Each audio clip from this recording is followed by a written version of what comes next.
الحمد لله رب العالمين الرحمن الرحيم مالك يوم الدين إياك نعبد وإياك نستعين اهدنا الصراط المستقيم صراط الذين أنعمت عليهم غير المغضوب عليهم ولا الضالين.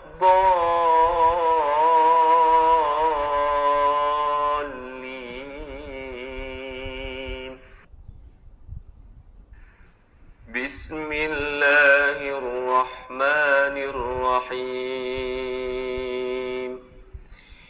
الحمد لله الذي أنزل على عبده الكتاب ولم يجعل له عوجا قيما لينذر بأسا شديدا من لدنه ويبشر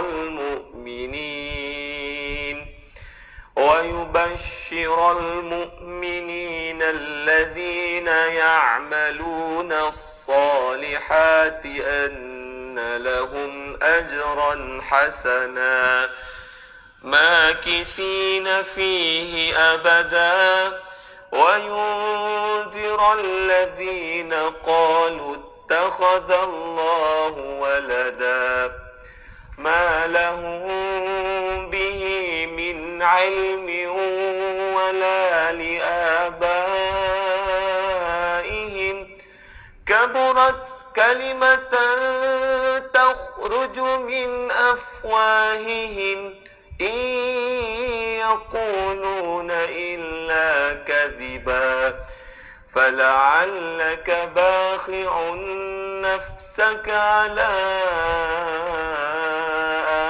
آثارهم إن لم يؤمنوا بهذا الحديث أسفا إنا جعلنا ما على الأرض زينة لها لنبلوهم أيهم أحسن عملا وإنا لجاعلون ما عليها صعيدا جرزا أم حسبت أن أصحاب الكهف والرقيم كانوا من آياتنا عجبا إذ أوى الفتية إلى الكهف فقالوا ربنا آتنا من لدنك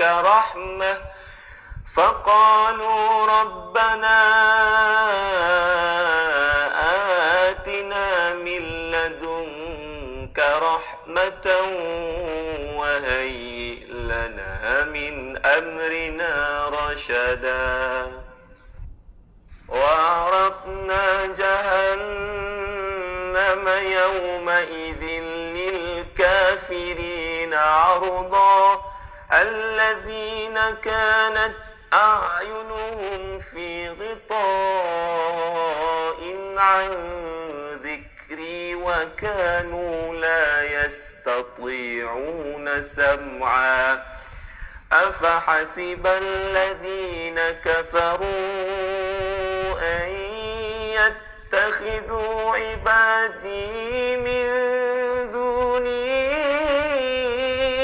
أولياء إنا أعتدنا جهنم للكافرين نزلا قل هل ننبئكم بالأخسرين أعمالا الذين ضل سعيهم في الحياة الدنيا وهم يحسبون أنهم يحسنون صنعا أولئك الذين كفروا بآيات ربهم ولقائه فحبطت أعمالهم فلا نقيم لهم يوم القيامة وزنا ذلك جزاؤهم جهنم بما كفروا واتخذوا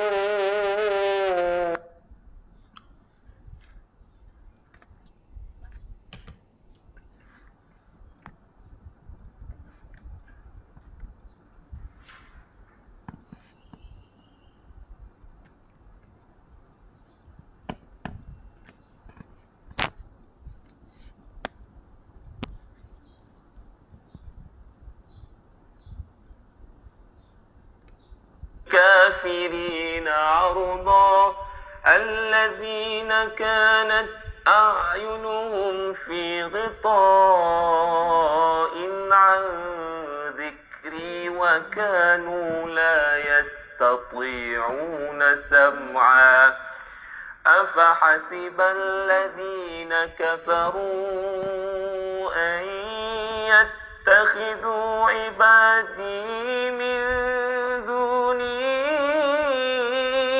أولياء إنا أعتدنا جهنم للكافرين نزلا قل هل ننبئكم بالأخسرين أعمالا الذين ضل سعيهم في الحياة الدنيا وهم يحسبون أنهم يحسنون صنعا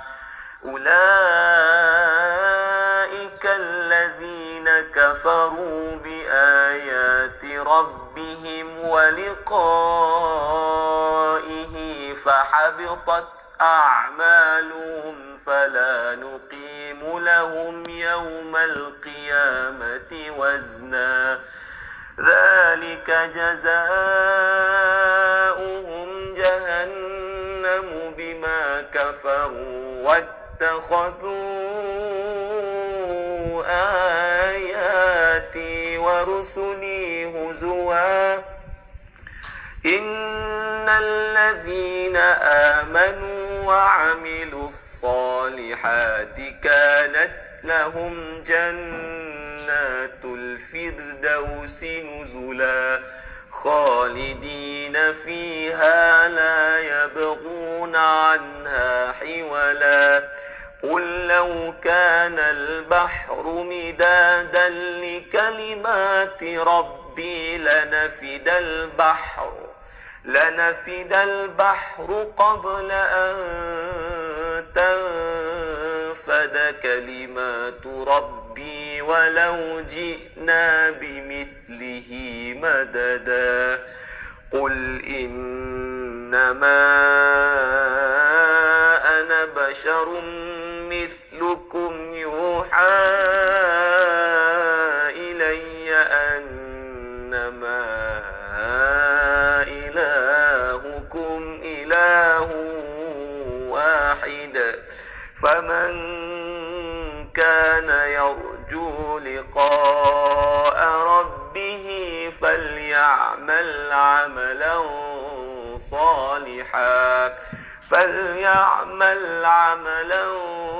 صالحا ولا يشرك بعبادة ربه أحدا صدق الله العظيم.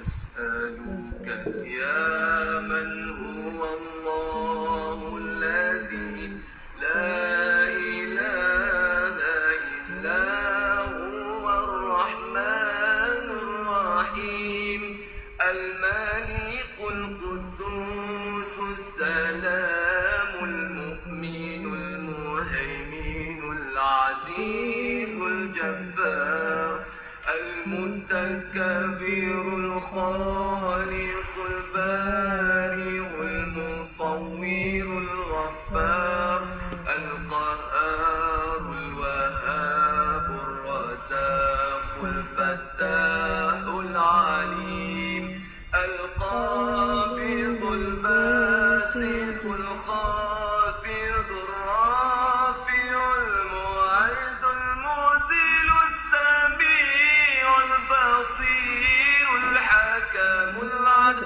اللطيف الخبير العليم العظيم الغفور الشكور العلي الكبير الحفيظ المقيم الحسيب الجليل الكريم الرقيب المجيب الواسع الحكيم الودود المجيد الباعث الشهيد الحق الوكيل القوي المتين الولي الحميد المحصي المبدئ المعيد المحيي المميت الحي القيوم الواجد الماجد الواحد الصمد القادر المقتدر المقدم المؤخر الأول الآخر الظاهر الباطن الوالي المتعالي البار التواب المنتقم العفو الرؤوف المالك الملك ذو الجلال والإكرام المقسط الجامع الغني المغني والمانع الضار النافع النور الهادي بديع الباقي الوارث الرشيد الصبور الذي ليس كمثله شيء وهو السميع البصير اللهم صل أفضل صلاة على أسعد مخلوقاتك سيدنا محمد وعلى آله وصحبه وسلم عدد معلوماتك ومداد كلماتك كلما ذكرك ذاكرون وغفل عن ذكره الغافلون.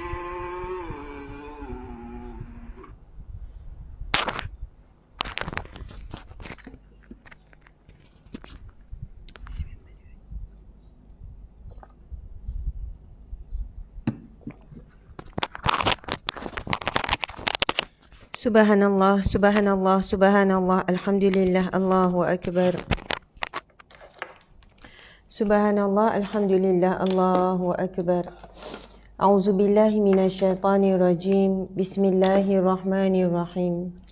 Assalamualaikum warahmatullahi wabarakatuh.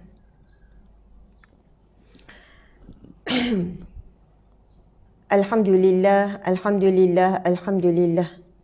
Segala pujian kita rafakkan, kita tujukan, kita panjatkan kepada Allah Subhanahu wa taala. Alhamdulillah, alhamdulillah.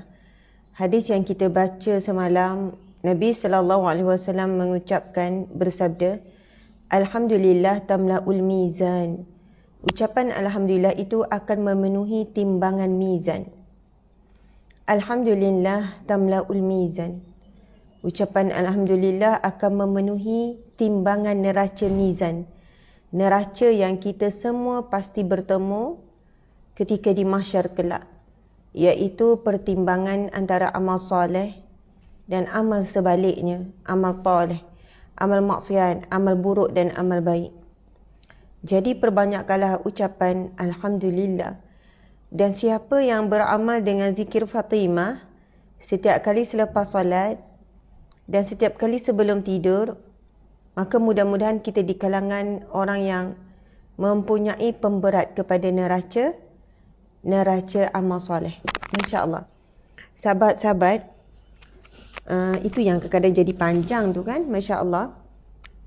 Sebab saya selalu fikir tentang setiap kali saya kuliah ada orang baru. Macam itulah. Sedangkan dalam banyak dah kuliah sebelum ini, saya dah sebut dah berkenaan dengan zikir Fatimah kan. Kenapa namanya zikir Fatimah? Kenapa namanya zikir Fatimah kan? Tentang zikir Fatimah. Lepas tu saya fikir mungkin ada orang baru tak pernah dengar, orang baru nak berjinak dengan kuliah. Itu yang jadi ulang. Tapi memang itulah lumrahnya pengulangan. Bagi orang yang baru dengar, itu adalah pengetahuan yang baru, ilmu yang baru, kesedaran yang baru. Tapi bagi yang dah tahu dan yang dah selalu dengar, itu adalah satu peringatan. Mungkin kita pun lupa nak beramal, kita dah mula tak istiqamah. Sebab itu bila kita hadir majlis ilmu, kan, seumpama pagi ini dan lain-lain majlis ilmu, ia membantu kita untuk istiqamah. Sebab itu kalau orang tanya apa cara kaedah nak istiqamah, iaitu jangan tinggalkan majlis ilmu. Sebab dalam majlis ilmu itulah ada peringatan, pengulangan dan sebagainya. Masya Allah. Sahabat-sahabat, Nabi SAW bersabda, ucapan Alhamdulillah, ini hadis yang kita bacakan semalam. Siapa yang nak tahu, rujuk balik semalam dan yang minggu lepas. Alhamdulillah, tamla'ul mizan, akan memenuhi mizan. Nabi sambung lagi, Subhanallah walhamdulillah tamla'ani wa tamla'u ma bainal ardi was samawat. Ucapan subhanallah walhamdulillah akan memenuhi di antara langit dan bumi. Pahala tu terlalu banyak sampai akan memenuhi langit dan bumi, sahabat-sahabat. Kalau bumi mungkin ada ukuran dia lah, manusia dah ukur keluasan bumi. Tetapi ada tak manusia yang boleh mengukur keluasan antara bumi dengan langit? Cubalah cari search. Ada tak saintis? Ada tak pakar kaji alam ni boleh mengkaji dan mempunyai jawapan berapakah keluasan antara bumi dengan langit? Tidak ada dan tidak akan ada selama-lamanya manusia yang boleh mengkaji keluasan antara bumi dan langit. Subhanallah. Tuan-puan sekalian, manusia yang pertama yang saat hidupnya bertemu Allah di langit dan sampai ke langit ke-7, Nabi Muhammad SAW. Langit ni tempat tinggal para malaikat. Langit ni tempat tinggal para Nabi SAW. Tempat tinggal roh-roh, orang-orang yang soleh. Roh-roh ni, roh para Nabi. Allah berfirman di dalam Quran, jangan kamu katakan mereka itu mati. Mereka sebenarnya hidup. Mereka itu hidup bersama dengan di sisi Allah Subhanahu Wa Taala. Sahabat-sahabat dimati Allah sekalian. Jadi, kita perlu faham bahawasanya langit yang dimaksudkan di sini bukan awan tu. Awan yang kita nampak tu awan. Langit ni, dia lebih tinggi daripada galaksi. Kan, bila keluar daripada bumi, ada banyak bintang-bintang lah. Kalau saya nak lukis, saya lukis sekejap lagi. Sebab saya tengok video tu. Di luar bintang-bintang, ialah ada galaksi, Bima Sakti, macam-macam. Di luar sana ada langit atas lagi. Masya Allah. Takkan ada manusia boleh sampai. Jadi, betapa Allah Subhanahu Wa Taala menyediakan kita jalan-jalan ke syurga lebih banyak daripada jalan ke neraka. Bahkan mana-mana manusia yang telah menempuh jalan ke neraka dengan maksiatnya, dengan dosanya, dengan kesilapannya, dengan kejahatannya. Namun dengan dia bertaubat, tuan-puan sekalian. Taubatan nasuha. Taubat yang sebenar-benarnya. Dengan hati yang penuh penyesalan, nekat untuk tinggalkan. Jika ia berkaitan dengan wanita, dengan lelaki, dengan insan-insan yang lain, maka dia memohon kemaafan, taubat sungguh-sungguh, maka segala perbuatannya diampunkan Allah Subhanahu Wa Taala. Masya Allah. Itu kan kita pernah sebut dalam bab taubat. Bagaimana seorang lelaki yang kerjanya adalah Allahu Akbar. Yang kerjanya adalah dia sebenarnya penggali kubur. Lepas tu Allah takdirkan satu hari dia gali kubur dan yang ditanam adalah satu jenazah seorang wanita Ansar yang sangat cantik. Setelah selesai orang pergi dah balik, dia gali balik dan dia melakukan perbuatan yang hina. Dia menyetubuhi mayat wanita tersebut. Lalu takdir Allah, wanita itu bangun. Ini dah mayat, tuan-puan sekalian, mayat wanita itu bangun. Ini kita dah cerita dah sebenarnya masa bab taubat. Dan setelah bangun, wanita itu berkata, laknat Allah ke atasmu, begitulah.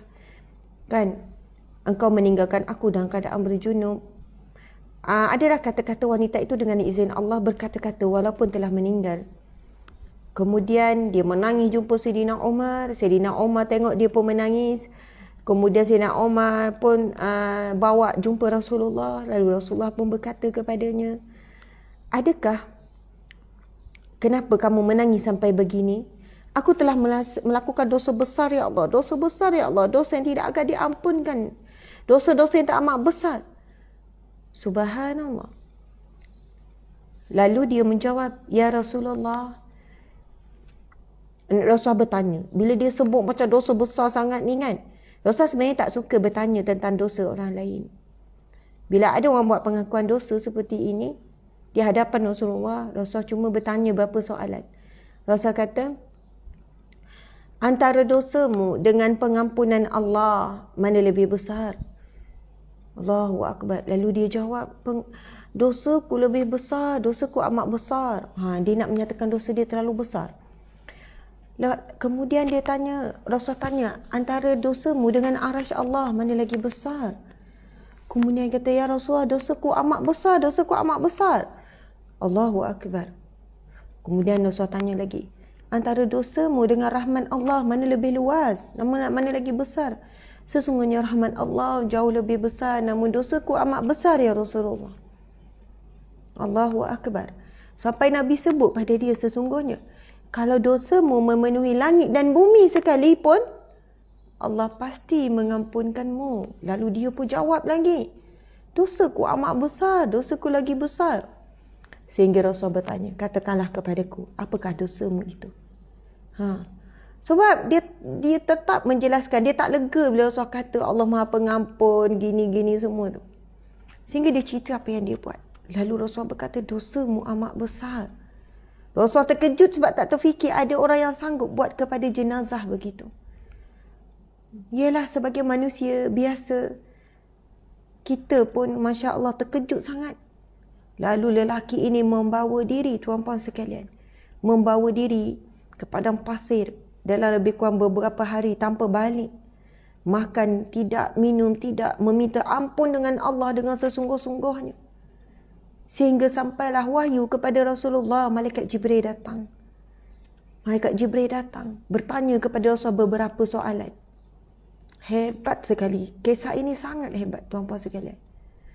Malaikat Jibril bertanya, ya Rasulullah, siapakah yang menciptakan alam ini? Antara soalan Malaikat Jibril tanya, Allah lah yang menciptakan, aku dan menciptakan semuanya. Ya Rasulullah, adalah dua soalan. Kemudian Malaikat Jibril bertanya, ya Rasulullah, apabila seseorang hamba itu berdosa, siapakah yang mengampunkan? Lalu Nabi Muhammad menjawab, Allah lah yang mengampuniku dan mengampuni seluruh hamba-Nya. Kemudian Malaikat Jibril menyampaikan, sesungguhnya Allah telah menerima taubat dan Allah telah mengampuni lelaki tersebut. Kemudian Rasulullah pun suruhlah sahabat-sahabat cari, mana lelaki ni?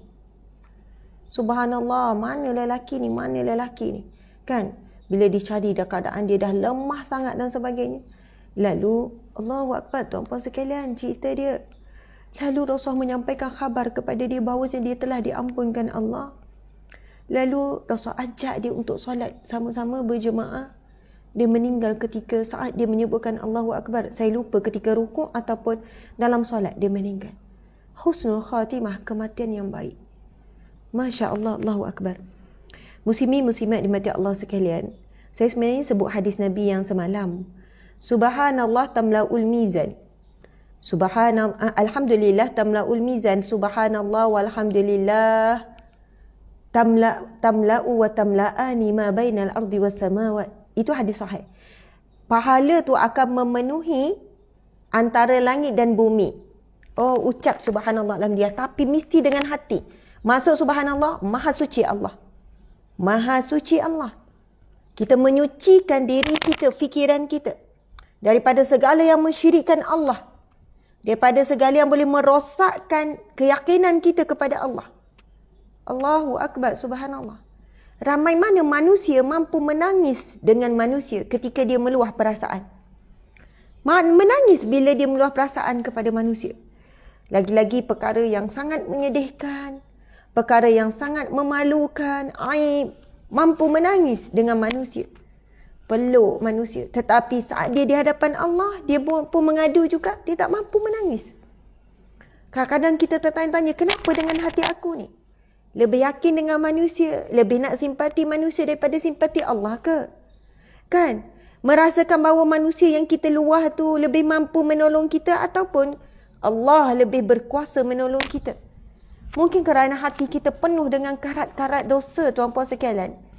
Sehingga kan keyakinan kita dengan Allah, kekuatan kita dengan Allah, pengharapan kita, pengaduan kita kepada Allah tidak kuat, tidak sekuat sebagaimana bila kita mengadu dengan manusia. Betul, dengan manusia kita boleh pegang tangan dia, tolong saya, tolong saya. Tapi hakikatnya tuan-puan sekalian, Allah jualah yang mengizinkan ataupun tidak manusia yang kita minta tolong itu akan benar-benar tolong kita. Dan jika dia benar pun tolong kita, Allah jualah yang mengizinkan pertolongan itu berjaya atau tidak. Tuan-puan sekalian, segala-galanya daripada Allah Subhanahu Wa Taala. Masya Allah. Sebab itu istilah tawajjuh tu kan, tawajjuh. Daripada wajhun. Wajhun tu wajah. Tawajjuh ni menghadapkan wajah kita betul-betul kepada Allah. Masya Allah. Saat kita meminta dengan Allah, kita betul hadap wajah kita kepada Allah, hati kita kepada Allah, fikiran kita kepada Allah. Dan kita boleh kita mula merasakan keliling kita kosong. Kan? Maksudnya kita berputus sekejap dengan dunia, kemudian kita cerita sesungguhnya, ya Allah, Engkau maha melihat keadaan hamba-Mu. Wa ufawwidu amri ila Allah. Aku menyerahkan urusanku bulat-bulat kepadamu, ya Allah. Inna Allaha basirun bil ibad. Sesungguhnya Engkau maha melihat keadaan hamba-hamba-Mu. Ya Allah, Engkau maha menyaksikan, Allah ya syahid. Aku datang kepadamu. Oh, kalau kita sebut seni tu tuan-puan sekalian, seni berkata-kata dengan Allah. Ya Allah, saat ini, hamba-Mu yang hina ini, hamba-Mu yang kotor ini, hamba-Mu yang penuh dosa ini, hamba-Mu yang selalu mengikut hawa nafsu ini, ya Allah. Aku ini, ya Allah, hamba-Mu ini, ya Allah. Aku mohon, ya Allah, pandanglah aku saat ini, ya Allah. Dengan pandangan pengampunan-Mu, dengan pandangan belah kasihan-Mu, dengan pandangan rahmat-Mu, ya Allah. Allahu Akbar, tuan-puan sekalian.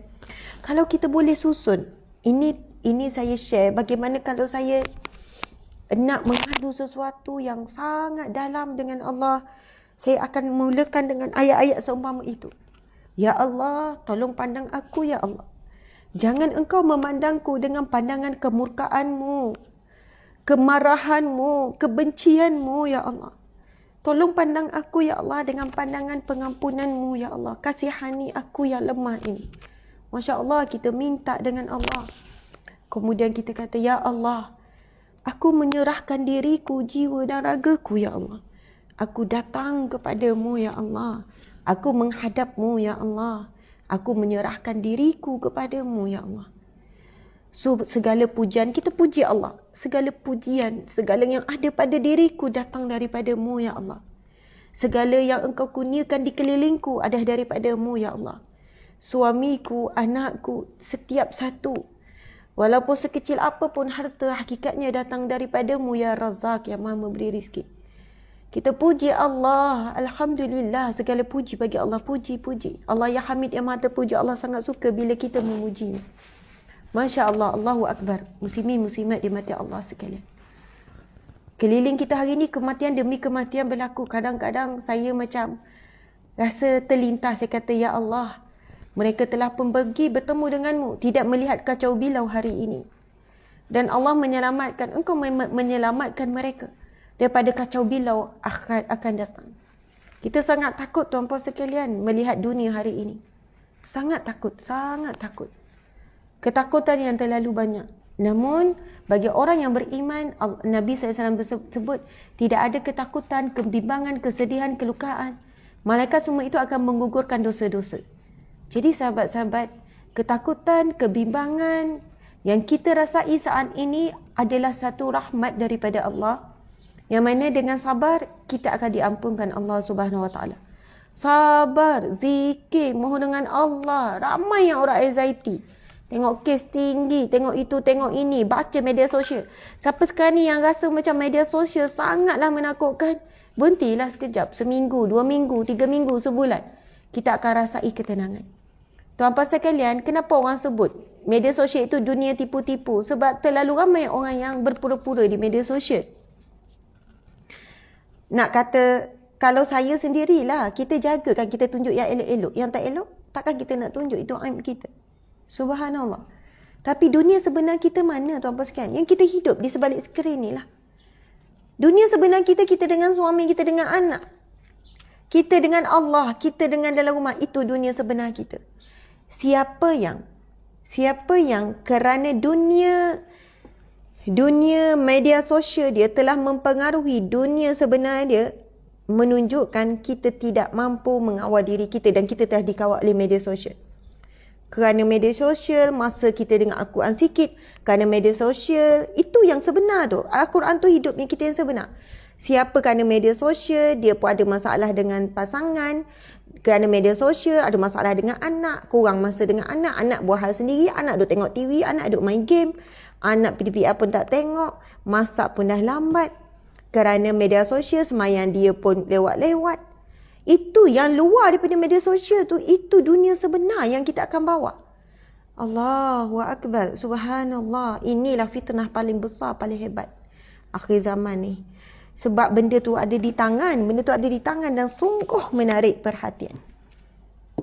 Nabi dah sebut, Iqra'ul Quran fa innahu ya'ti yaumal qiyamah syafi'an li ashabi. Baca Al-Quran, aku akan jadi pemberi syafaat, penolong kamu. Kalau saya tanya soalan pada diri saya, setakat inilah, yakin tak kita bahawasanya kita boleh menjadikan Al-Quran sebagai pemberi syafaat ataupun hujah? Hadis yang kita baca semalam, Nabi sebut, Al-Quranun hujjatun laka aw alaika. Al-Quran itu akan menjadi hujah pembela kamu ataupun hujah penentang kamu. Sekarang kita tanya pada diri kita sendiri. Al-Quran sekarang menjadi hujah kepada kita, menentang kita ataupun hujah membela kita. Subhanallah. Tuan-puan sekalian, Alhamdulillah sekarang dah pukul 7.40. Okey, kita nak sambung. Masya Allah, terima kasih kepada semua yang hadir. Mudah-mudahan semuanya sihat walafiat. Allahu Akbar. Semalam kita kan berkenaan dengan bab wuduk, muslimin muslimat dimati Allah sekalian. Saya nak menjawab beberapa persoalan yang ditanya. Ustazah, wanita haid boleh berwuduk ke tidak? Ni maaf ya, kita beralih dan ni kita beralih. Tadi mukadimah agak panjang, tetapi itu muhasabah diri yang sangat diperlukan lah. Okey. Kita sebenarnya masih lagi dalam bab wuduk. Ini ada kaitan dengan hadis yang kita bacakan tadi tu. Hadis tu panjang. Subhanallah, yang mana Nabi sebut an-nazafatu syatrul iman. Kan? Sadaqatun burhan, as-salatu nurun. Kan? Nabi sebut as-salatu nurun, was-sabru diyaun. Tu apa sekali? Sebelum tu saya terangkan dulu. Apa maksud wuduk? Kita boleh buat catatan yang sahabat-sahabat tulis atau rugi tak tulis? Tulis, catat, Masya Allah. Wuduk, perkataan wuduk tu. Kan? Eja wuduk macam mana? Waw, da, waw, hamzah. Ada saya tulis tu, nanti kita tengok. Al-wuduk. Apa maksud wuduk? Dari sudut bahasa. Cuba tuan-puan sekalian cari kamus Arab. Cari perkataan wuduk. Apa dari sudut bahasa wuduk tu? Dari sudut bahasa wuduk membawa maksud cantik, elok, bersih dan juga maksud dia bercahaya. Maksud dia berseri-seri. Wuduk itu maksud dia sendiri sudut bahasa molek, elok, comel, berseri. Sebab itu kadang-kadang kan kita kata, berseri lah, flawless lah. Apa rahsia? Wuduk. Masya Allah. Tapi kadang orang gurau lah, orang buat gurau. Orang kata dia berseri flawless tu sebab wuduk. Tapi alangkah baiknya kalau betul-betul kita jadikan wuduk sebagai penyeri wajah. Percaya atau tidak, memang betul-betul wuduk menjadi penyeri wajah yang siapa melihat bukan sekadar pada zahir wajahnya nampak berseri, tetapi hatinya juga akan berseri, tuan-puan sekalian. Dan wuduk ini kesan seri dia bukan wajah saja, tetapi hati yang bersih, hati yang berseri. Sebab itu, subhanallah sahabat-sahabat, wuduk ini dia menjadi satu terapi rohani yang sangat hebat. Wuduk satu terapi rohani yang sangat hebat. Masya Allah. Muslimin muslimat di mata Allah sekalian. Bayangkan bila Nabi SAW bersabda, hadis berkenaan dengan wuduk. Semalam kita dah baca firman Allah surah Al-Ma'idah. Kan? Yang mana Allah memerintahkan, apabila kamu hendak bersolat, maka basuhlah kedua tanganmu, kan? Membasuh wajahmu, kemudian kedua tanganmu, kemudian membasuh kepala, kemudian masuk kaki. Perintah Allah. Jika kamu sedang berjunub, Allah berfirman lagi dalam surah Al-Ma'idah tersebut, maka mandilah wajib. Jika tidak ada air, maka bertayamum. Dan ayat kesudahan, penyudah kepada ayat tersebut, Allah menyudahkan, sesungguhnya Allah tidak mahu memberatimu. Allah tidak mahu menyusahkanmu. Allah pujuk kita, sahabat-sahabat, Allah pujuk kita. Allah sebut, Allah pujuk. Allah syariatkan wuduk. Kalau tak ada wuduk, bersuci, mandi wajib. Kemudian kalau tak ada air, bertayamum. Allah sebut, Allah bukan nak menyusahkanmu. Kan? Sebab saya sebut semalam, kalau solat tanpa wuduk lagi mudah. Betul kan? Solat tanpa wuduk lagi mudah. Kan? Bila masuk waktu solat, tak perlu ambil wuduk. Lagi senanglah bagi orang perempuan yang pakai tudung, pergi mana-mana jalan, tak payah nak pergi tandas, nak basah-basah. Itu lebih mudah. Sebab itu Allah tahu kita susah sebenarnya nak wuduk ni bukan senang. Bagi orang lelaki senang, bagi orang perempuan, sebab itu dia jadi macam singa jaga wuduk orang perempuan ni. Subhanallah, saya pun kadang-kadang antara waktu maghrib dengan isyak tu, nak jaga wuduk tu kan. Walaupun masa tu nak panaskan lauk, nak hidang lauk, dengan kain telekung tu lah tak buka kain telekung. Bukan apa, bagi warning dekat suami ni, tengah pakai kain telekung, jangan sentuh. Kalau suami sentuh memang boleh jadi perang dunia lah. Macam tu lah. Tak adalah perang dunia sangat, tapi kalaulah batal tu kan, ya Allah, apalah satu nak solat isyak ni. Kadang sebab wuduk kita jadi lambat solat. Bila ada wuduk kita terus sambung solat kan. Betul kan? Tapi bila dah batal wuduk, ya Allah. Tapi Allah berfirman, sesungguhnya Allah bukan nak memberatkanmu. Sesungguhnya Allah mensyariatkan wuduk ni bukan untuk memberatkanmu, Allah kata. Sesungguhnya Allah ingin menyempurnakan nikmatnya ke atasmu. Subhanallah. Jelas Allah sebut wuduk, bersuci semua ni bukan nak menyusahkan, bukan nak memberatkan, tetapi Allah nak menyempurnakan nikmatnya ke atasmu. Sampai macam tu tuan-puan sekalian. Sebab itu di sana ada hadis Nabi SAW berkenaan dengan wuduk. Barang siapa yang mengambil wuduk akan keluarlah daripada celah jemarinya. Akan keluar daripada celah jari jemarinya segala dosa-dosanya, sehingga dosa di bawah kuku tu pun akan keluar, sehingga titisan air yang terakhir. Ustaz nak hadis tu? Kemudian apabila dia membasuh wajahnya, akan keluar dosa-dosanya daripada wajahnya, sehingga titisan air yang terakhir.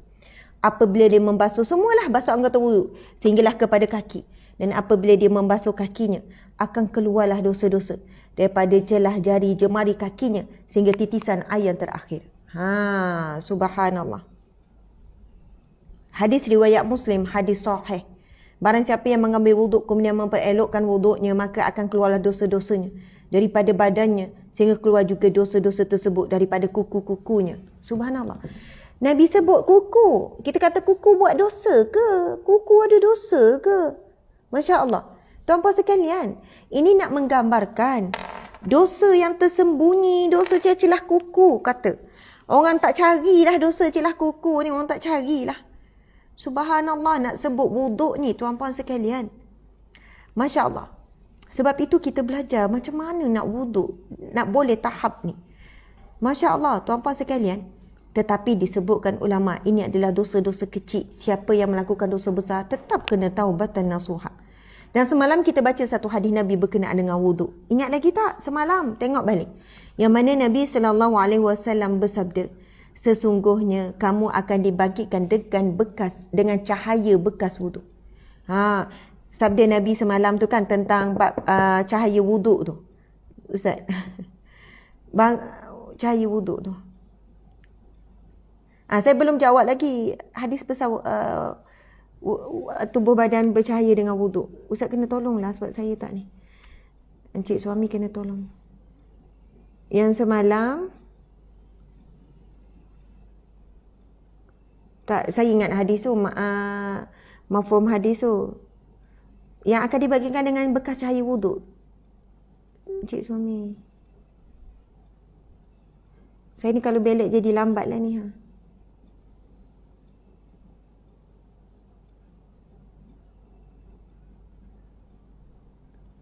Ustaz, ada tak hadis yang berkenaan dengan kait dengan bekas cahaya wuduk?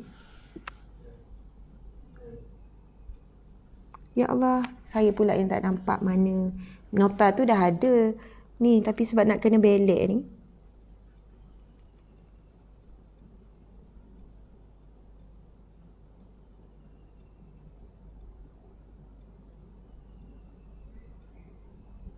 Allahu Akbar.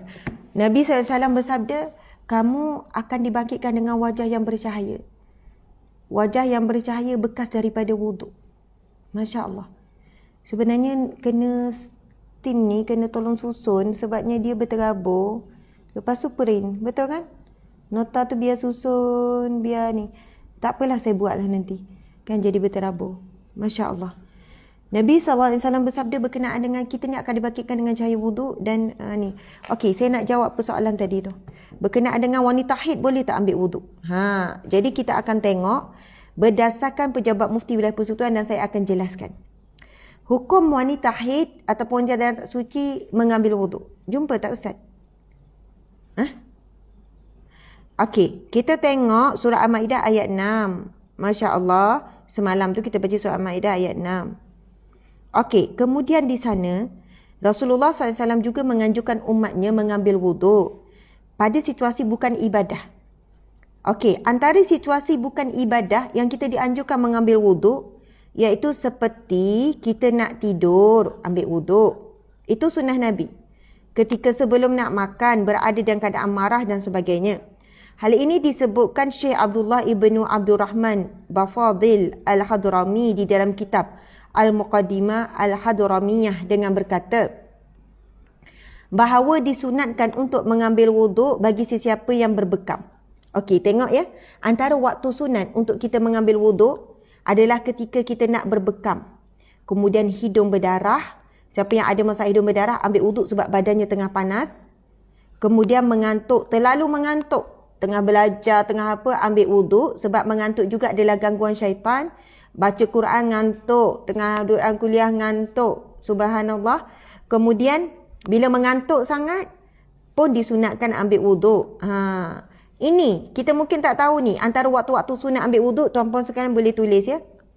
Siapa yang nak mengambil wuduk, bekam, hidung berdarah, mengantuk, tidur yang tetap punggungnya. Siapa yang muntah, ambillah wuduk balik. Batuk di dalam solat. Okey, ini ada penjelasan lain lah ni. Memakan sesuatu yang dibakar dengan api, ambil wuduk. Sebab makruh kan. Makan sesuatu yang dibakar dengan api ni makruh. Adalah makruh tu. Okey, saya pun tak bolehlah nak terangkan secara detail. Waktu ini kau tak jadi panjang. Memakan sesuatu yang dibakar dengan api, memakan daging unta, syak tentang hadas. Maksudnya was-was, batal belum wuduk, sunat ambil. Ribah, mengumpat, berdusta, mengeji orang, mengungkap perkataan yang teruk, marah, ingin tidur, baca Al-Quran dan hadis, berzikir, duduk dalam masjid, melintasi masjid untuk belajar, menziarahi kubur, siapa yang nak usung mayat dan menyentuhnya. Nampak tak? Banyak sebenarnya waktu sunat untuk kita mengambil wuduk. Siapa nak pergi ziarah kubur, nak angkat mayat, nak sentuh mayat, nak masuk dalam masjid. Bahkan siapa yang nak menuntut ilmu. Macam kita kan, kuliah kita start pukul 7. Sebelum pukul 7 tu, tak siapa yang dah batal wuduk, ambil wuduk balik. Siapa yang lepas mengumpat, siapa yang lepas berdusta, siapa yang lepas mengeji, siapa yang lepas marah. Bukan sebelum marah je, lepas marah. Maksudnya siapa yang buat perkara-perkara makruh, disunatkan untuk mengambil wuduk, tuan-puan sekalian. Sebab hadis Nabi yang kita baca tadi tu. Kan, Nabi sebut siapa yang berwuduk akan keluarlah dosa-dosanya. Walaupun daripada jelah jari jemari mereka. Jadi, subhanallah, tuan-puan sekalian, mudah-mudahan dengan kita mengambil wuduk tu, selepas kita melakukan dosa dan sebagainya, dengan rasa keinsafan lah, bukan mempermainkan, lalu kita akan diampunkan dosa. Okey, kita tengok. Bab hukum mengambil wuduk sebelum tidur. Hukum mengambil wuduk sebelum tidur adalah sunat. Sunat. Itu sunnah Nabi yang Nabi jadikan amalan. Bahkan ia merupakan satu tuntutan bagi seseorang dalam keadaan berjunub sebelum dia tidur. Okey, kalau siapa yang berjunub? Siapa yang berjunub, tuan-puan sekalian, dia nak tidur kemudian bersama dengan suami isteri, buat hubungan suami isteri. Kan berjunub, buat hubungan suami isteri. Boleh tak ambil wuduk? Jadi jawapannya jelas. Bahkan ia merupakan satu tuntutan bagi seseorang yang dalam keadaan berjunub sebelum dia tidur. Dan dikatakan Rasulullah apabila Rasulullah ingin mengulangi hubungan suami isteri berjunub. Hubungan suami isteri, kan nanti ada yang tak faham jelas pula hubungan apa ustazah? Hubungan seksual, kan berjima suami isteri, jika nak mengulangi berwuduk dulu. Itu sunnah, kan? Dah selesai dah, lepas tu terangsang semula contohnya. Kemudian nak buat hubungan kembali, maka sunat untuk mengambil wuduk dulu. Okey, bahkan seseorang dalam keadaan berjunub sebelum dia tidur. Ini kerana Rasulullah SAW sendiri mengambil wuduk ketika baginda ingin tidur ataupun makan dalam keadaan baginda masih berjunub. Masya Allah. Contoh, belum mandi wajib, kan? Kemudian nak tidur. Ada orang, dia kuat lepas berjunub, kalau melakukan jima', dia mandi wajib dulu baru tidur. Tapi kadang tak kuat, sejuk apa semua, nak tidur terus, ambil wuduk. Itu sunat, bukan wajib. Sama juga kalau dalam keadaan berjunub, sahabat-sahabat sekalian, lepas tu bangun tidur, laparlah pula. Tak mandi wajib lagi. Boleh makan dulu, tapi sunat berwuduk dulu. Masya Allah. Dalam satu hadis yang diriwayatkan oleh Sayyidatina Aisyah radhiyallahu anha, bahawa beliau berkata, Kana Rasulullah sallallahu alaihi wasallam idza kana junuban fa arada an ya'kula aw yanama tawadda'a wudu'ahu lis-salah. Bahawasanya Rasulullah sallallahu alaihi wasallam jika sekiranya berada dalam keadaan berjunub dan baginda sallallahu alaihi wasallam ingin atau makan atau tidur, maka baginda sallallahu alaihi wasallam akan mengambil wuduk seperti wuduk yang diambil untuk solat. Masya-Allah, jelas di situ ya. Ibn Rajab Al-Hambali ketika mensyarahkan hadis ini dalam kitab Fathul Bari dengan berkata, ramai dalam kalangan para ulama berpendapat bahawa apabila seseorang berjunub hendak tidur tanpa mandi wajib, maka hendaklah dia membasuh kemaluannya dan berwuduk. Maksudnya basuh dulu kemaluan, bersihkan dulu kemudian berwuduk. Okey. Namun kena jelas, mengambil wuduk bagi orang yang berhadas, ambil wuduk tak angkat hadas. Hadas tak terangkat. Bukan boleh solat ke apa. Sebab ia adalah, wuduk adalah untuk mengangkat hadas kecil. Mandi wajib angkat hadas besar. Faham tu kan? Faham kan? Hadas kecil ni macam apa? Kentut, buang air besar, buang air kecil, bersentuh suami isteri. Kan batal wuduk. Maksudnya kita berhadas kecil lah tu. Dan nak angkat hadas kecil ni dengan ambil wuduk. Tapi kalau berjunub, haid, nifas semua tu, hadas besar. Hadas besar kena mandi. Mandi ni benda besar kan? Kena mandi wajib. Baru terangkat hadas. Okey, subhanallah. Sekarang kita nak pergi ni. Mengambil wuduk bagi malaikat. Namun ia meringankan. Ini kerana Rasulullah memberitahu bahawa malaikat rahmat tidak akan mendekati sesiapa yang tidak mandi atau berwuduk ketika berhadas besar. Masya Allah. Ini satu perkara tuan-puan sekalian. Ada orang bila dia berjunub suami isteri, waktu pagi contohnya, dia duduklah dalam rumah tu, siap masak, buat macam-macam aktiviti. Dia kata tak apalah mandi sekali tengah hari. Tolong, mandi wajib ini terbaik adalah disegerakan. lagi mandi junub lah. Kita tengok ni. Rasulullah SAW bersabda, Salathatun la tuqarribuhum al-malaikah. Jifatul kafir wal mutadam bil khaluq wal junub illa an yatawadda. Okey, yang bermaksud 3 perkara yang tidak didekati oleh malaikat. Malaikat tak datang dekat. Iaitu mayat orang kafir, orang yang berlumuran wangian khaluq, dan orang yang berjunub kecuali dia mengambil wuduk. Masya Allah. Orang yang berjunub bukan kata, Ustazah kalau gitu masa tidur tu malaikat tak datang dekat lah. Malaikat tak datang. Tak ada. Maksudnya kita kan perlukan malaikat untuk melindungi kita. Dalam Al-Quran, Allah SWT berfirman bagi orang yang mendapat pertolongan, perlindungan daripada Allah. Allah hantar 1000 malaikat. Allah hantar berapa ribu malaikat. Bahkan ada Allah hantar 5,000 malaikat untuk melindungi dia. Untuk menjaganya. Kalau waktu dia tidur ada orang nak sihir ke apa, malaikat jaga dia. Sebab itu kita memang perlu. Sebab musuh kita ini benda yang tak nampak. Syaitan, jin yang jahat. Jadi kita juga perlu bantuan dan pertolongan, perlindungan daripada makhluk juga yang tidak boleh dilihat. Para malaikat. Subhanallah, Allahu Akbar. Dan kita kalau dengar perkataan sesuatu benda yang malaikat tak nak dekat, antaranya orang yang berjunub kecuali jika dia mengambil wuduk. Jadi lepas ni, kalaupun berjunub, suami isteri sebelum tidur contohnya, penat macam mana, pergilah ambil wuduk. Kalau tak, malaikat tak dekat. Kan, bangun tidur, kemudian Masya Allah, bangun tidur, dah lapar, pergi makan minum dulu, ambil wuduk. Nak buat apa-apa, ambil wuduk dulu. Itu juga adalah sunnah Nabi. Itu diceritakan oleh Sayyidatina Aisyah. Walau bagaimanapun, para ulama membezakan antara orang yang berjunub dengan orang yang berada dalam keadaan haid dan nifas. Ni yang kita nak pergi kepada persoalan.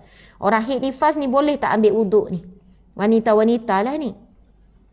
Hal ini kerana haid dan nifas merupakan hadas yang berpanjangan dan tidak terangkat dengan mandi wajib. Jika sekiranya masih dalam tempoh haid dan nifas tersebut. Manakala orang yang berjunub, maka hadasnya akan terangkat dengan mandi wajib.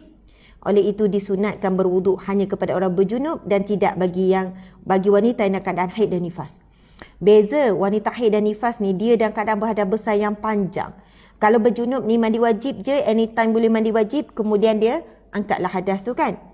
Selain itu juga syarat untuk berwuduk pula hendaklah suci daripada haid dan nifas. Justru wanita yang dalam keadaan haid dan nifas tidak sah jika dia mengambil wuduk. Betul tak sah, memang tak sah. Orang yang berjunub tadi pun tak sah wuduk dia. Tetapi dengan berwuduk tersebut, dia membersihkan dirinya daripada hadas berjunub tu. Dan ia telah pun macam malaikat tidaklah menjauhkan diri daripadanya. Seseorang wanita yang dalam keadaan haid dan nifas tidak sah kerana tidak cukup syarat. Okey, kita tengok Imam Syafi'i menyebutkan bahawa jika sekiranya seseorang wanita itu berada dalam keadaan haid, maka haram baginya untuk melakukan perbuatan bersuci. Ini kerana datangnya haid akan mewajibkan wanita tersebut bersuci. Apa yang mewajibkan seseorang itu bersuci, maka ia menghalang sahnya perbuatan bersuci tersebut selagi mana masih berada di dalam keadaan demikian. Imam Nawawi pula, sabar dengar dulu. Sebab ada yang bimbang, Ustaz macam mana ni saya selalu ambil wuduk walaupun haid ni. Nanti dulu. Menukilkan daripada kitab Mushkilat Al-Muhazzab dalam mensyarahkan petikan teks di atas menerangkan bahawa ia mempunyai 2 tafsiran. Pertama, makna haram yang dimasukkan di sini tidak sah jika wanita tersebut bersuci. Memang betul kalau wanita haid, bahkan orang berjunub pun ambil wuduk, tak sah wuduk tu. Sebab dia sedang berhadas besar. Kedua, haram dan berdosa jika dia bersuci dengan niat sebagai satu ibadah dalam keadaan dia sudah tahu bahawa perbuatan tersebut tidak sah. Maka dalam keadaan tersebut, dia berdosa kerana mempermainkan ibadah yang mana tahu wuduk ketika haid tak sah pun, jadi dia macam mempermainkan ibadah. Namun ni kita tengok. Walau bagaimanapun, dalam situasi saudari yang bertanya, jika sekiranya mengambil wuduk bukan niat untuk mengangkat hadas ataupun ta'abud ibadah, seperti berniat untuk membersihkan diri dan menyejukkan badan sahaja, tabarrud, contohnya, maka perbuatan tersebut tidaklah berdosa. Ini disebutkan oleh Imam Nawawi. Adapun sekadar melalukan air di atas anggota-anggota wuduk tanpa niat ibadah, maka tidak berdosa dengan perbuatan tersebut tanpa khilaf. Okey, faham ya? Kesimpulannya ialah Berdasarkan perbincangan dan perbahasan di atas, kami menyimpulkan bahawa hukum wanita yang didatangi haid dan nifas mengambil wuduk adalah tidak sah dan haram serta berdosa jika niat untuk mengangkat hadas. Niat untuk bersuci. Ini kerana wuduk tidak boleh beri kesan kepada hadas. Oleh itu, sekiranya saudari bertanya ingin melakukan hal kerana kebiasaan berwuduk sebelum tidur, maka niat sekadar untuk bersihkan diri dan menyejukkan badan, maka hal tersebut adalah dibenarkan. Tuan-puan sekalian, jangan pula fikir, habis tu ustazah sebanyak haid nifas tu, malaikat tak dekat. Malaikat dekat tuan-puan sekalian. Yang malaikat tak datang dekat, 3 tadi tu. Mayat orang kafir, kemudian apa yang kedua tadi? Malaikat tidak mendekati. 3. Mayat orang yang kafir, subhanallah, orang yang berlumuran wangi yang khaluk, dan orang yang berjunub kecuali jika dia mengambil wuduk. Itu saja. Wanita haid nifas bukan malaikat jauh, tak, malaikat takkan jauh. Ini adalah ketetapan Allah. Jadi ustazah, saya dah biasa ustazah sebelum tidur mesti ambil wuduk sebab sunnah Nabi. Jadi boleh tak ambil wuduk? Boleh dengan niat untuk membersihkan diri. Sebab apa? Tuan-puan sekalian, anggota wuduk juga adalah anggota yang terdedah kepada kotoran. Perasan tak? Itu yang hebat saya sebutkan. Sebenarnya Allah nak menyempurnakan nikmat ke atas kita apa? Allah menyempurnakan nikmat ke atas kita membawa maksud Allah membersihkan kita zahir dan batin ketika kita mengambil wuduk. Zahirnya, cuba perhatikan anggota badan kita yang mana yang selalu terdedah kepada kotoran, kotoran dosa dan kotoran zahir ni, kotoran. Dan saya tanya juga, anggota badan yang mana yang terdedah kepada bahaya, jangkitan penyakit. Semua anggota yang melibatkan wuduk. Betul atau tidak? Anggota apa? Tangan. Sebab itu kena sanitize tangan. Ke ada orang nak masuk dalam kita ni sanitize habis muka, kaki, tak, tangan je sanitize. Lagi apa lagi? Anggota wuduk, bahagian muka. Ni penyakit berjangkit daripada mata, penyakit berjangkit daripada hidung, penyakit berjangkit daripada mulut, kan, daripada lidah. Kemudian apa? Telinga pun anggota wuduk, penyakit berjangkit daripada telinga. Kemudian apa lagi? Kaki. Penyakit kuku dan kaki semua tu kan. Kuku, kaki, mulut tu. Tuan-puan sekalian, ada tak setakat ni? Oh, penyakit ni berjangkit melalui lutut? Tak ada. Ada tak penyakit berjangkit melalui pinggang? Oh, penyakit ni berjangkit melalui sekian-sekian. Subhanallah. Sebab itu sebenarnya, kalau betul-betul orang Islam kita ni mengambil wuduk ni, subhanallah, betul-betul ikut sunnah Nabi, memang sehat kita ni. Manusia, ini kajian saintis. Orang Islam sepatutnya adalah bangsa ataupun umat ataupun golongan manusia paling sehat di dunia. Bila saya tengok hasil kajian saintis berkenaan dengan wuduk, kesan wuduk pada kesihatan, kepada emosi, kepada mental, kepada tubuh badan. Semalam kita kongsi, pada tubuh badan kita ni ada KAB, iaitu apa? Kawasan aktif biologi.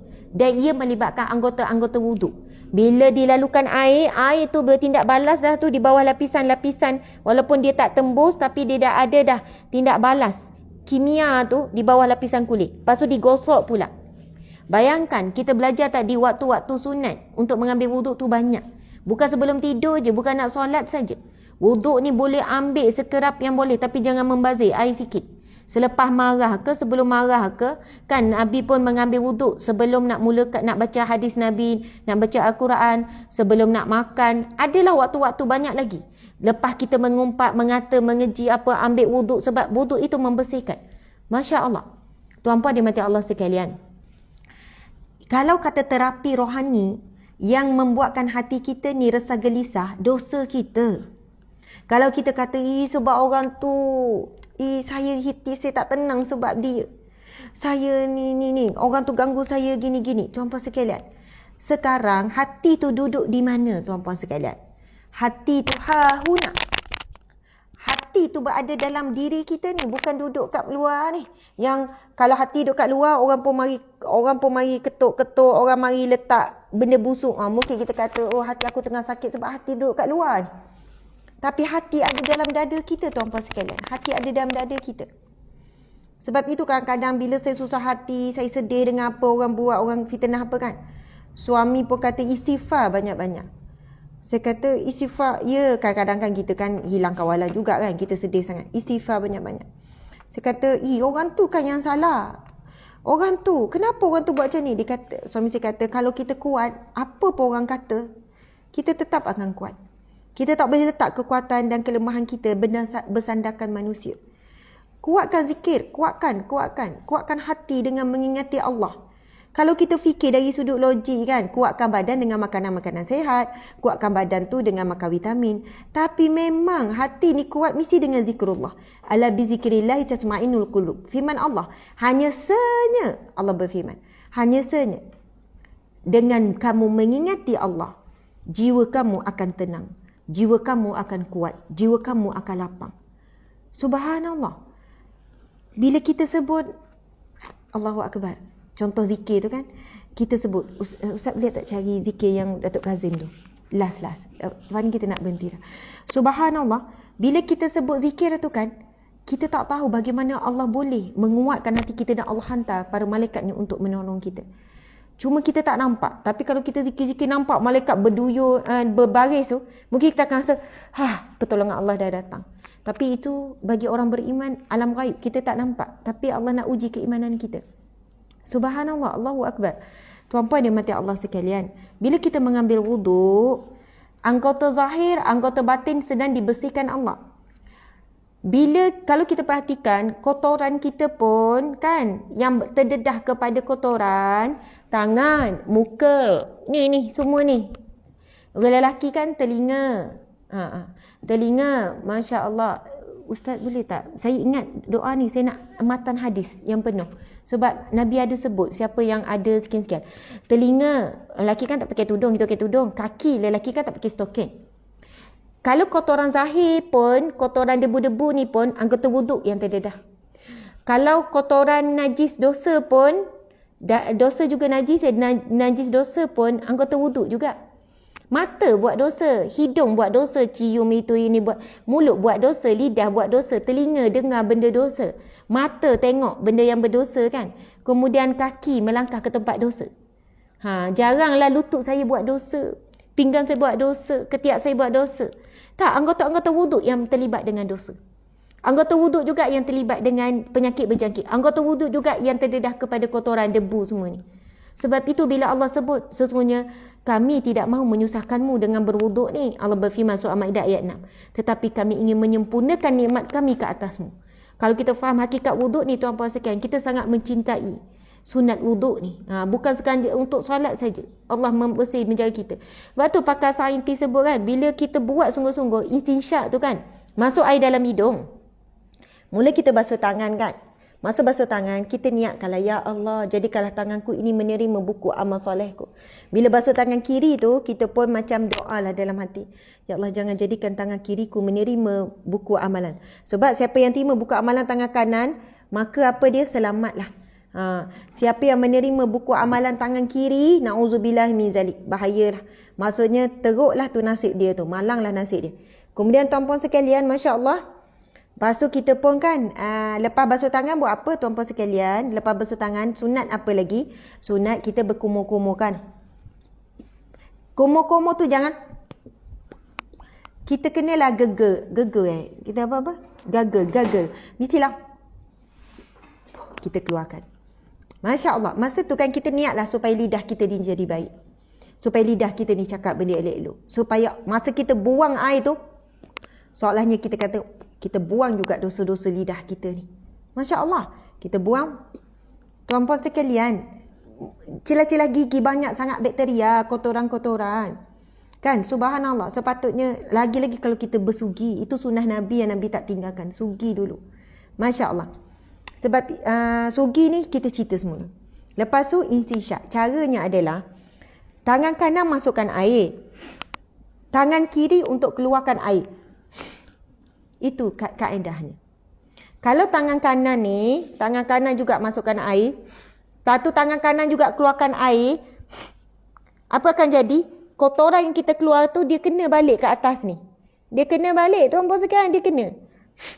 Sebab, ini boleh tengok dari dalam YouTube lah, bagaimana hembusan daripada hidung ni, dia punya mencapah tu, bakteria mencapah tu memang luas. Jadi kita ambil kan, tangan kiri ni, jangan tangan sama. Ini, lepas tu, kena dah sini. Lepas tu tak ada air pula. Masuk balik kotoran tu, hirup balik. Jadi, Bayangkan buat 3 kali. Banyak sangat. Siapa yang buat, dah ramai dah kata Ustaz saya buat istiqamah setiap kali waktu solat, ambil wuduk dengan masuk betul-betul dan keluar betul-betul. Masalah resdung, macam-macam masalah kesihatan yang berkaitan dengan hidung tu selamat. Maksudnya makin sihat makin pulih. Sama ni buat rawatan tu, buat rawatan yang macam-macam lah tuan-puan sekalian. Kan sebab resdung boleh jadi migraine apalah. Lepas tu basuh muka kan, gosok.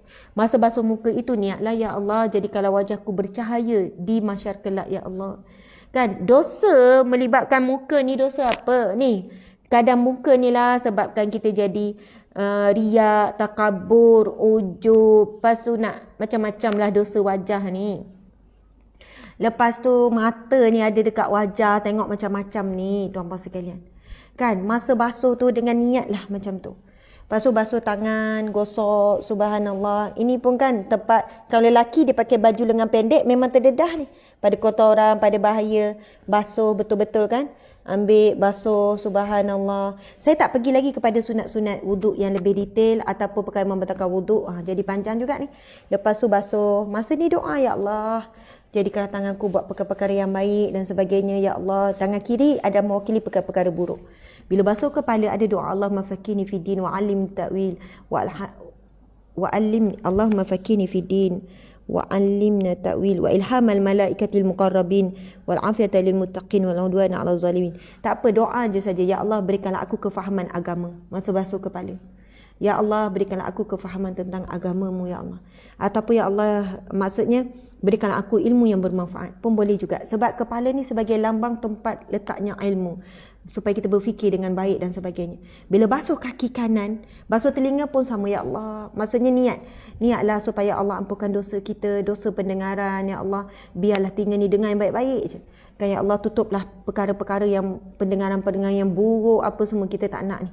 Kemudian bila basuh kaki, ya Allah, sedih tuan-puan sekalian. Dalam kitab Hidayatus Salikin fi Maslakil Muttaqin, fi suluki maslakil muttaqin, iaitu Hidayatus Salikin, petunjuk jalan bagi orang-orang yang bertakwa. Hidayatus Salikin fi Maslakil Muttaqin, bagi jalan orang yang bertakwa. Ada satu kitab yang masyhur. Oh, memang ramai orang baca. Saya pun baca kitab tu. Memang ada doa yang disusun oleh ulama untuk setiap kali mengambil wuduk. Setiap anggota wuduk ada doa-doa dia yang disusun oleh ulama, sangat indah. Ia bukan daripada hadis Nabi, daripada ulama. Tapi kalau siapa yang boleh baca, kalau tak ingat bahasa Arab, bahasa Melayu, memang kita akan jadi ambil wuduk tu dengan khusyuk, dengan tenang. Biar air tu air yang perlahan saja, takut membazir, kan tuan-tuan sekalian. Ambil wuduk tu dengan tenang. Lepas ambil wuduk, kita akan dapat kekuatan rohani, kita akan dapat kesihatan tubuh badan, fizikal.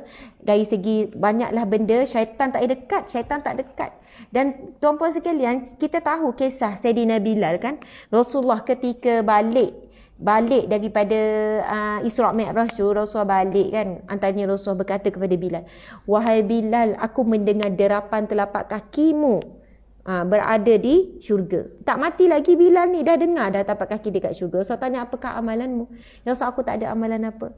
Tapi antara amalan Bilal, Sayyidina Bilal adalah dia berkekalan dalam wuduk dan menunaikan solat sunat wuduk. Dia berkekalan dalam wuduk, batal wuduk. Saya nak tanya sahabat-sahabat, ada tak di kalangan kita yang saya nak baca tu. Ada tak di kalangan kita yang pernah?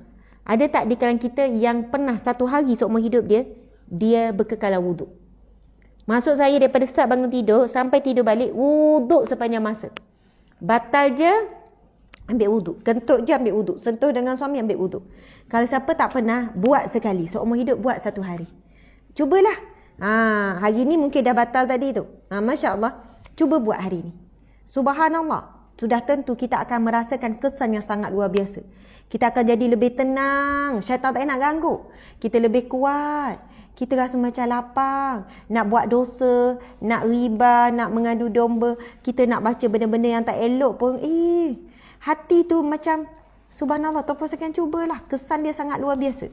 Itu baru sehari. Bayangkan kalau kita buat sepanjang hidup kita. Sayyidina Bilal itu amalan dia, berkekalan dalam wuduk. Dan itu antara amalan para sahabat Nabi lah. Masya Allah sentiasa. Sebab wudu itu adalah perisai daripada gangguan syaitan dan sebagainya. Okey, bila basuh kaki tuan-tuan sekalian, basuh kaki kanan. Ya Allah, jadikanlah kaki iku ini tetap teguh ya Allah, berdiri di atas titian sirat. Bila basuh kaki kiri, dan langkahkanlah kakiku ini ke syurgamu ya Allah. Bila langkah kaki, nak basuh kaki kiri sambil gosok-gosok tu kan. Ya Allah, janganlah jadikan kakiku ini melangkah ke neraka-Mu ya Allah. Jangan gelincirkan aku ketika meniti titian sirat. Sebab itu orang yang sambil-sambil baca, sambil-sambil lintahkan dalam hati ni, masa basuh ni, tuan-puan sekalian, menangis, boleh menangis kita ketika ambil wuduk. Menangis ni, bila basuh gosok kaki kanan, ya Allah, langkahkanlah ke syurga-Mu ya Allah. Sebab itu Nabi kata, kamu akan dibangkitkan dengan kesan cahaya wuduk. Dan Nabi kata, lebihkanlah, maksudnya sempurnakanlah. Ambil wuduk tu biar betul-betul, Nabi kata. Sebab kamu akan dibangkitkan dengan bekas-bekas wuduk kamu. Dengan bekas wuduk apa? Setiap anggota wuduk tu akan keluarkan cahaya. Itu hadis sahih yang kita bacakan semalam. Sesungguhnya kamu akan dibangkitkan dengan bekas-bekas cahaya wuduk. Bercahaya ni. Subhanallah. Tuan-puan dan mati Allah sekalian. Masya Allah, saya tadi tu nak baca satu doa yang diajarkan oleh Rasulullah sallallahu alaihi wasallam. Cik, kenapa tak boleh buka ya?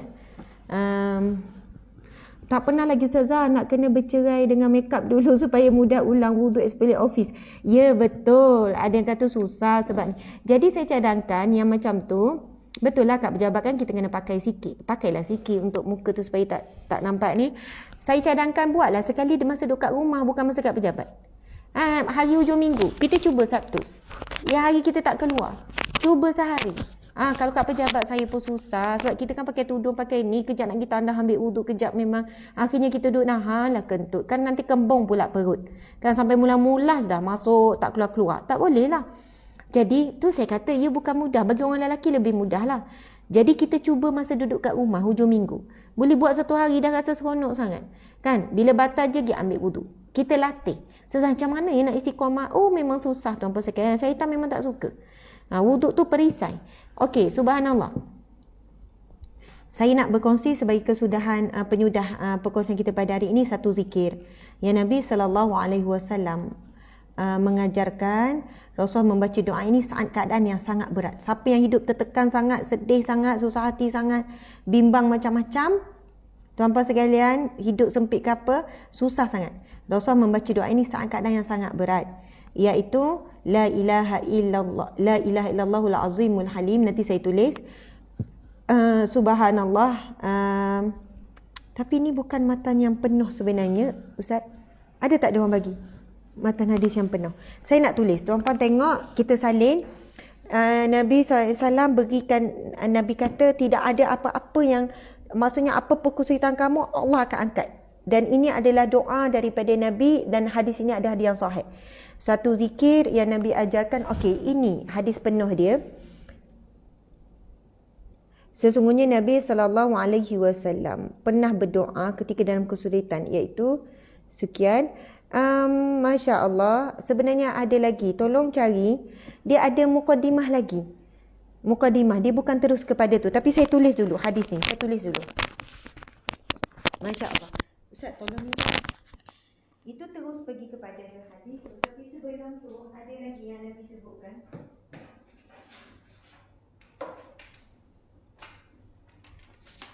Okey.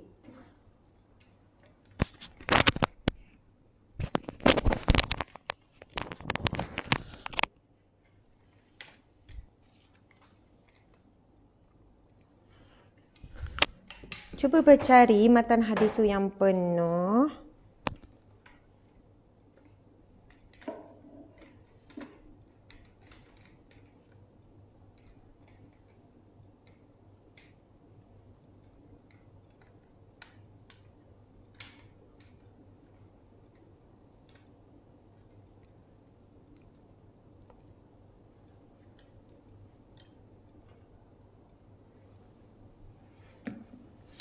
Okey.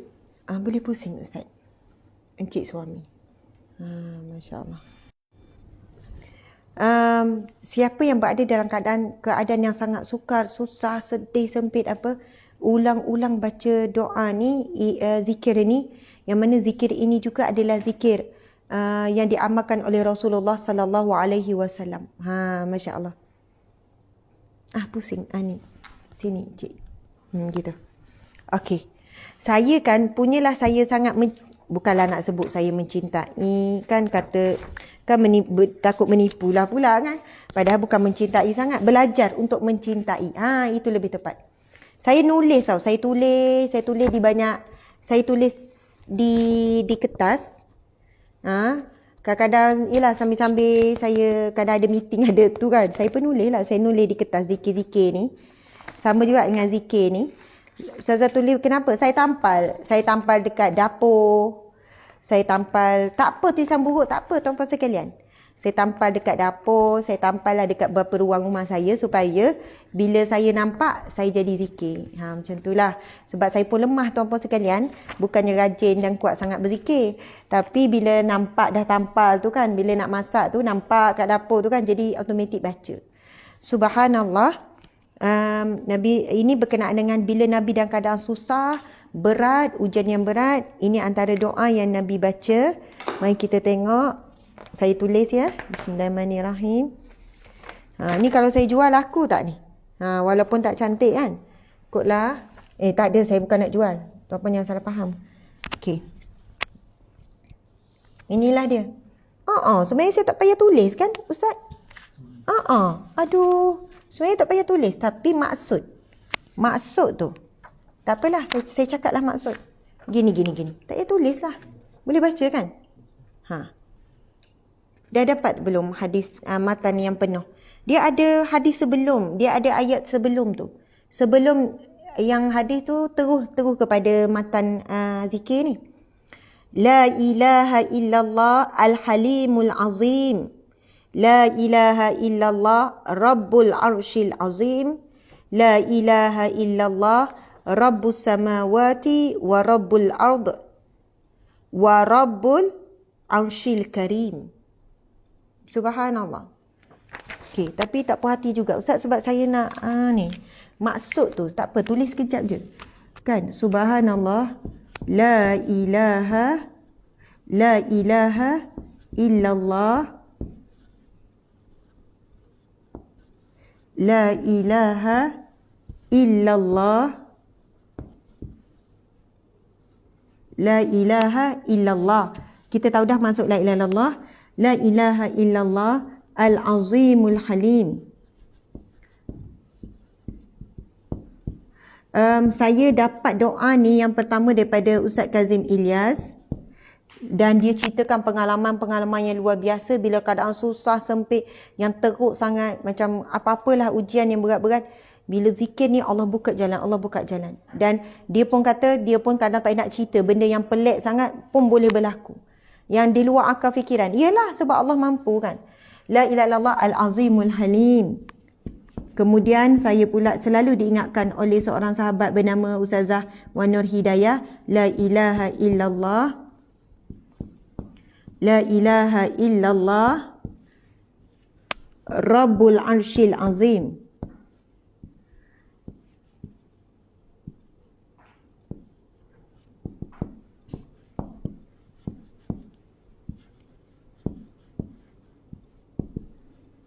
Ada tak dia orang bagi Ustaz? Rabbul arshil azim. La ilaha illallah. Tengok banyak kali kita ulang. La ilaha illallah. La ilaha illallah. Rabbul arshil azim. La ilaha illallah.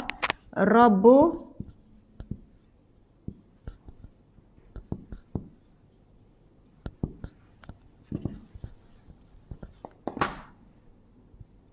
Ada tak Ustaz matan dia yang pernah?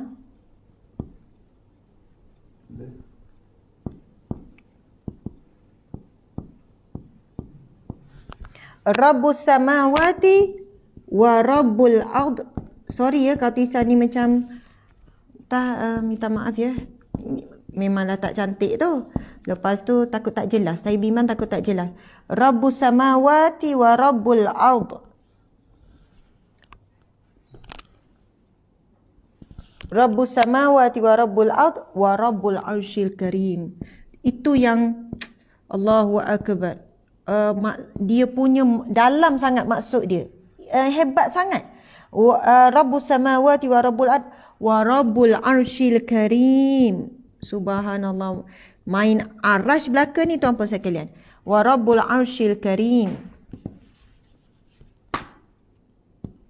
Kena berlatih lagi menulis biar cantik. Okey. Wa rabbul arsyil, menulis di kertas lain, menulis di papan lain kan. Wa rabbul arsyil karim.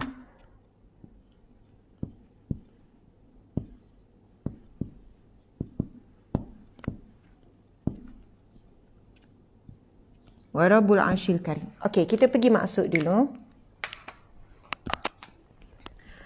La ilaha illallah kita dah tahu. La, tiada. Ilah, sembahan. Tiada Tuhan, tiada tempat bergantung. Ilah ni banyak maksud. Tiada Tuhan, tiada sembahan, tiada tempat bergantung, tiada tempat mengadu. Illallah, kecuali Allah. Al-Azimul Halim. Azim maksud apa? Yang maha. Azim maksud apa? Yang maha agung. Al-Halim. Halim ni kalau dengan latif, Allah yang latif, maha lembut kan. Halim ni macam halus lagi, lembut lagi.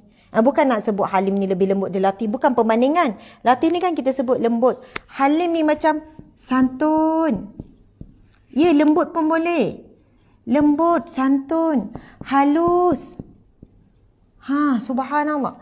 Kemudian kita sambung lagi. La ilaha illallah, tiada Tuhan melainkan Allah. Rabbul arsyil azim. Tuhan arash yang agung. Allahu akbar. Kita pun tak tahu keagungan Allah. Arash Allah tu agung macam mana. Kan? Rabbul. Rabbu ni bukan sekadar Tuhan. Maksud Rabb juga.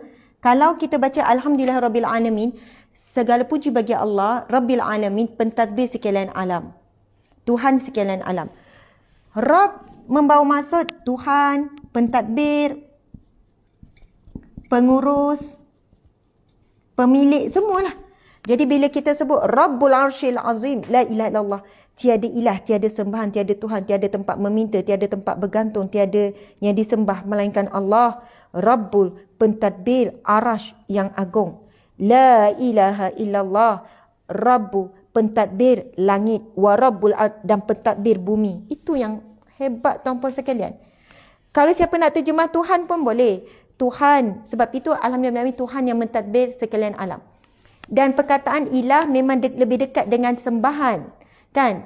Sebab semua ini adalah nama Allah, sandaran kepada Allah. La ilaha, tiada sembahan, tiada Tuhan.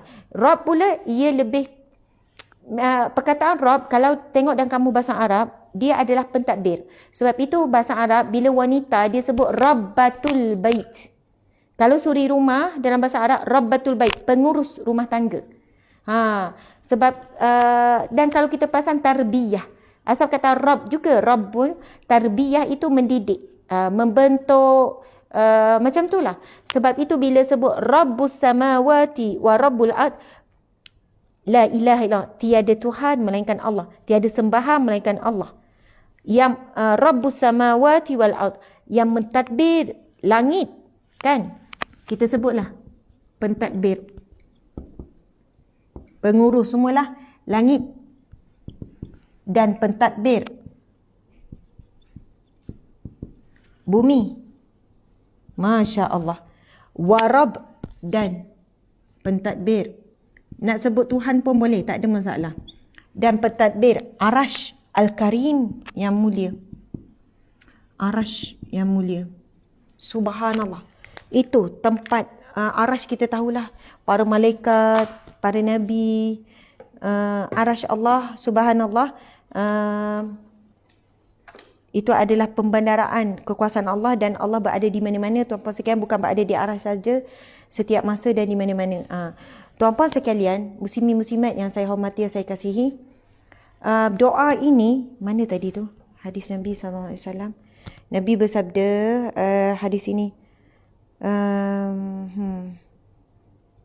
Okey, sesungguhnya Nabi SAW ketika berada dalam kesulitan, Nabi dalam keadaan kesulitan, susah, dalam keadaan yang berat, bahkan dalam keadaan yang sangat berat, baginda akan membaca inilah, La ilaha illallah al-halimul azim, La ilaha illallah rabbul arshil azim, La ilaha illallah rabbus samawati wa rabbul ard wa rabbul arshil karim. Ustazah nak ulang berapa kali? Kalau kita lepas solat, kita bolehlah baca 1 kali pun boleh, baca 3 kali lepas solat pun boleh.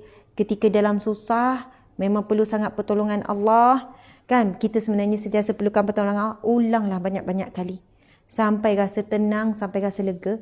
Dalam keadaan hati kita yakin betul-betul Allah akan tolong. Jangan ragu-ragu. Jangan macam mana nak bersettle benda ni? Boleh ke settle? Sebesar apapun masalahmu, ujianmu, ketakutanmu, kebimbanganmu, Allah lebih besar daripada segala-galanya. Isi langit dan bumi ni, bahkan diri kita pun, maruah kita ke apa kesemuanya dalam genggaman Allah Subhanahu Wa Taala. Dan Allah yang Hamid yang Maha Terpuji memang sangat suka bila hambanya memujinya. Subhanallah, kadang-kadang kita, tuan-puan sekalian, kaedah psikologi kita dengan anak tak suruh pun dia buat kerja. Puji je, cuba test. Ya Allah, Umi untunglah dapat anak macam Atikah ni. Syukur sangat. Atikah ni memang bagus, baik. Masya Allah. Tengoklah kejap lagi, tak ada suruh-suruh pun. Dia tengok duduk lipat kain, tengok-tengok duduk ni. Kita tak bagi arahan pun, tapi pujian. Tapi kena ikhlas daripada hati lah.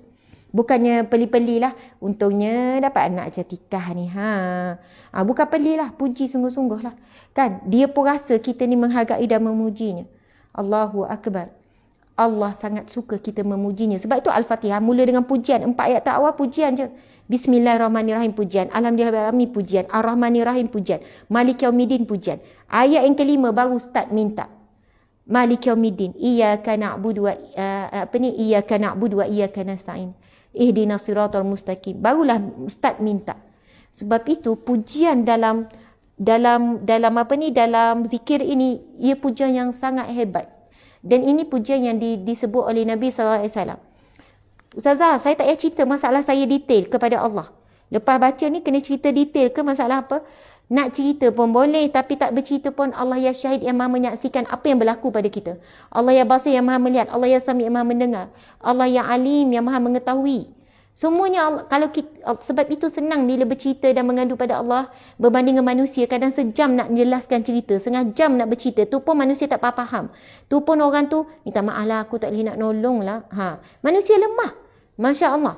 Bukan kata tak boleh ngadu, saya pun mengadu. Kalau ada masalah ngadu kat suami, kadang ngadu kat kawan-kawan yang terdekat. Tetapi jangan kerana pengaduan kita pada manusia kurangnya keyakinan dan pengaduan kita kepada Allah. Ini subhanallah pujian yang sangat hebat.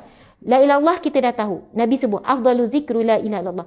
Zikir paling afdal, paling utama la ilaha illallah. Man kana akhiru kalamihi la ilaha illallah dakhala jannah. Nabi kata siapa yang kalimah akhirnya dia sebut la ilaha illallah, dia pasti masuk syurga. Lepas tu kita puji apa? Al-Azimul Halim, yang maha agung, yang maha lembut santun. Kita minta Allah berlembut dengan kita. Kita tahu kita ada dosa. Dan apa yang berlaku asbab dosa dan kelalaian kita. Kau nak himpun dosa dan kelalaian kita, patutnya teruk lagi kita kena. Soalan. Ini ayat saya lah. Bukannya Ustazah sebut macam tu daripada mana. Saya fikir-fikirlah tuan-puan sekalian. Fikir-fikir sendiri kita macam mana.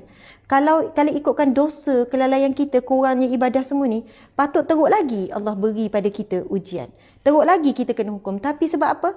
Allah itu ya Latif, yang maha lembut. Allah itu ya Halim. Allah itu maha penyayang. Kan? Dia bagi kita ujian pun gitu-gitu. Lepas ujian tu, nikmat pula. Allah pujuk kita selang-seli. Bukannya ujian memanjang 1 tahun. Kalau himpun 1 tahun, ujian mungkin berapa bulan, berapa hari. Yang lain nikmat belaka. Jadi kita puji Al-Azimul Halim. Ya Allah, Engkau lah yang maha agung. Engkau lah yang maha lembut. Engkau lembut sangat. Engkau santun sangat. Engkau sangat halus denganku ya Allah selama ni ya Allah. Lepas tu kita sebutlah, dia diselangi dengan tahlil tu, hebat tu. La ilaha illallah, tiada Tuhan melainkanmu ya Allah. Masa sebut tu kan, la ilaha illallah, tiada tempat bergantung padamu ya Allah. Rabbul Arshil Azim, yang mentadbir, engkaulah pentadbir arash, dan engkaulah pentadbir pentadbir arash yang agung. La ilaha illallah, Engkau lah yang mentadbir, Rabbul Sama, pentadbir langit dan pentadbir bumi. Wa Rabbul Arsyil Karim, dan pentadbir arash yang mulia. Subhanallah. Alhamdulillah. Sekian daripada saya, muslimin muslimat, untuk perkongsian pada hari ini. Mohon maaf salah dan silap. Terima kasih kepada semua. Mohon maaf salah dan silap. Terima kasih kepada semua. Sehingga kita bertemu lagi pada pagi besok jam 7. Dan hari ini ada kuliah pukul 10 ya. Pukul 10 Encik. 10 ke 10.30? 10 Ada satu ceramah bertajuk apa Ustaz? Jalan ke syurga. Subhanallah. InsyaAllah pukul 10 Jalan ke syurga. Saya akan share, kita akan kupas 8 pintu syurga. 8 pintu syurga yang Nabi sebut tu kan, syurga itu as-samaniya. Syurga tu ada 8 pintu dan kita akan kupas tentang 8 pintu syurga. Jangan sampai tak ada satu pintu pun terbuka untuk kita. Mesti kita pilih sekarang mana-mana pintu yang kita nak pegang dan kita fokus. Sebab sampai masa tak ada pintu yang terbuka untuk kita. Biarlah ada salah satu pintu terbuka dan kita cari kekuatan diri kita apa.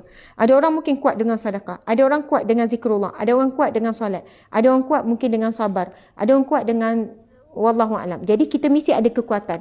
Kita tak mampu nak kuat untuk semua amal soleh. Tapi insya-Allah pukul 10 ni kita akan kupas jalan ke syurga. Kita akan kupas saya akan fokus tentang 8 pintu syurga untuk kita tadabbur. Alhamdulillah. Sekian, mudah-mudahan bermanfaat. Mohon maaf salah dan silap. Walaupun kita sebut kitab Riyadhus Shalihin, tapi macam dah pergi mendalam sikit bab wuduk. Harap semua boleh stay. Kan kata Ustazah, saya nak belajar bab kitab Riyadhus Shalihin. Tiba-tiba Ustazah lama pula bab wuduk. Jadi insyaAllah esoklah episod terakhir bab wuduk. Saya akan susun nota tu lebih kemas. Lebih tersusun. Kan, mengikut topik tu. Biar dia flow tu cantik. Ni kan tercari-cari. Minta maaf, itu kekurangan saya. Sekian. Assalamualaikum warahmatullahi wabarakatuh. Kita tangguhkan dengan tasbih kafarah dan surah wal asr. Bismillahirrahmanirrahim. Subhanakallahumma wa bihamdika. Ashhadu an la ilaha illa anta. Astaghfiruka wa atubu ilaih. Bismillahirrahmanirrahim. Wal asr innal insana lafi khusr. Illa alladhina amanu wa amilu salihat. Wa tawasaw bil haqqi wa tawasaw bis sabr. Sadaqallahul azim.